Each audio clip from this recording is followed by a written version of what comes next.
Dans le monde de la tech, il y a des talents qui sont plus que recherchés. En fait, ils sont carrément essentiels. Et aujourd'hui, on va s'intéresser de près au portrait d'un de ces profils un peu hors normes, un jeune prodige de la cybersécurité. Alors, la question qu'on se pose tout de suite, c'est qu'est-ce qui fait un prodige en cybersécurité au juste?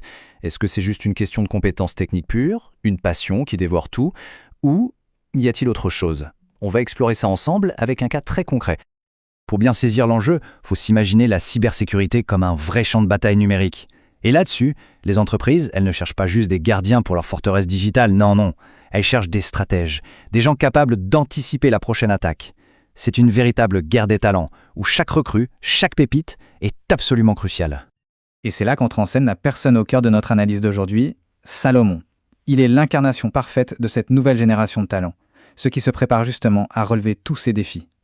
Et le mot qu'on utilise pour le décrire, il n'est pas anodin, c'est prodige. On ne parle pas juste d'un bon étudiant là, on parle d'un prodige de son époque. Ça place la barre assez haut quand même pour ce jeune homme qui est en master de cybersécurité et qui est déjà vu comme quelqu'un de parfaitement en phase avec les enjeux de demain. Ok, mais au-delà de cette étiquette de prodige, qu'est-ce qui caractérise vraiment Salomon? Allons voir d'un peu plus près ses objectifs, sa personnalité, ce qui le rend si spécial. Ce qui frappe d'abord, c'est que ses objectifs sont hyper clairs. Bon, il est en Master 1 à l'ESJI et il ne cherche pas juste un poste pour faire joli sur le CV. Non, ce qu'il veut, c'est intégrer une boîte qui bouge, une entreprise dynamique où il pourra vraiment avoir un impact, mettre les mains dans le cambouis quoi. Et surtout, continuer à apprendre sur le terrain. Et ça, cette soif d'action, c'est souvent ce qui fait la différence. Mais là où ça devient vraiment fascinant, c'est quand on regarde sa personnalité. On le décrit d'abord comme extrêmement intelligent. Bon, ok, on s'y attend un peu pour un prodige, mais attendez la suite.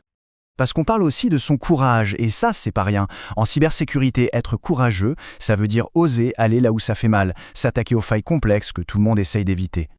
Ensuite, bien sûr, il y a la passion. C'est le moteur, le truc qui fait que tu ne comptes pas tes heures. Dans un domaine qui évolue aussi vite, si t'as pas cette flamme, t'es vite dépassé. Et pour finir, une combinaison qui est assez rare finalement, très simple et dynamique. C'est ce mélange d'intelligence pure, d'audace, d'énergie et en même temps d'être quelqu'un d'accessible. C'est ça qui dessine le portrait d'un talent qui peut non seulement briller tout seul, mais aussi faire briller une équipe. Alors, c'est bien beau tout ça, mais concrètement, comment est-ce que ça se traduit en compétences? Eh bien, une des sources nous donne une sorte de liste qu'on pourrait voir comme sa boîte à outils professionnelle. Allez, on ouvre la boîte et on regarde ce qu'il y a dedans. Et cette structure, franchement, elle en dit long sur sa façon de penser. On commence avec le design. Ça, c'est la vision d'ensemble, la capacité à penser l'architecture de sécurité. Ensuite, on a les éléments, les briques techniques, le dur, puis marque, ce qui montre qu'il a déjà conscience de son image pro. Et enfin, les projets et les outils, pour ancrer tout ça dans la réalité, dans le concret. Ce n'est pas juste une liste de trucs qu'il sait faire, c'est une vraie stratégie de carrière. Évidemment, tout ce potentiel, toute cette organisation, ça n'a qu'un seul but au final, trouver le bon endroit pour s'épanouir. Ce qui nous amène tout naturellement à la partie la plus pragmatique de ce portrait, ce qu'il recherche, activement. Et là, encore, c'est très précis. Ce qu'il cherche, c'est une alternance. Attention, ce n'est pas un simple stage, c'est un vrai contrat qui mélange école et entreprise. Dans quel domaine? La cybersécurité, bien sûr, mais il est aussi ouvert à l'informatique en général et au développement. Et côté localisation, il est mobile en Île-de-France et même prêt à bouger ailleurs si l'opportunité en vaut la peine. Ça montre une belle flexibilité. Et c'est là que notre analyse bascule un peu et devient carrément un appel. La source originale, en fait, elle lance une invitation directe à son réseau. C'est plus qu'un simple profil qu'on lit, c'est une démarche communautaire pour essayer de connecter ce talent avec la bonne opportunité. C'est une façon de recruter très moderne, très réseau. Et pour que cet appel ne reste pas lettre morte, l'info cruciale est juste là.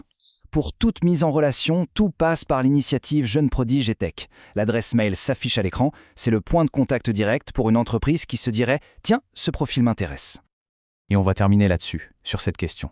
Parce qu'en regardant le profil de Salomon, on ne voit pas juste un CV de plus, on voit un potentiel. Le potentiel de bousculer les choses, de voir les problèmes sous un autre angle, d'amener une énergie nouvelle. Et la vraie question pour n'importe quelle organisation, c'est de se demander si elle est prête, non seulement à accueillir, mais surtout à faire grandir un talent comme celui-ci. Et ça, c'est une réflexion qui va bien au-delà d'un simple entretien d'embauche.